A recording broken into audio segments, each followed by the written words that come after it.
When is a border not a border?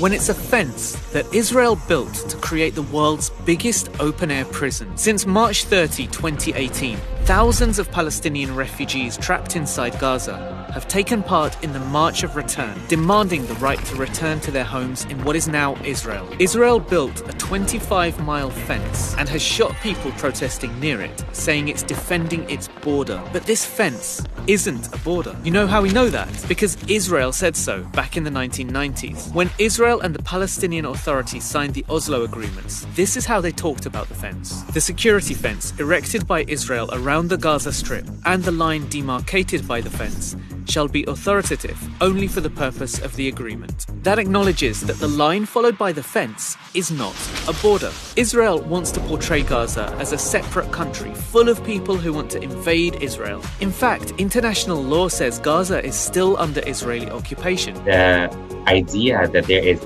actual Palestinian sovereignty in the Gaza Strip or even the West Bank is false. Israel continues to control all aspects of life in the Gaza Strip, and as such is deemed under international law to still be the occupying force. In 2010, the UN called Gaza a large open-air prison, and it's not hard to see why.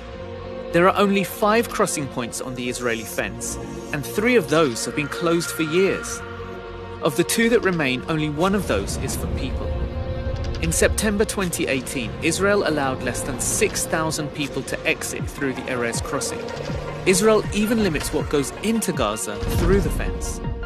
Sage, cardamom, ginger, dried fruit and potato chips have all been on the prohibited list. It controls things that demonstrate the degree to which it occupies the territory, including the population registry. So if someone is born in the Gaza Strip and they are not registered within the Israeli authorities, they do not exist. They are unable to travel outside of the Gaza Strip.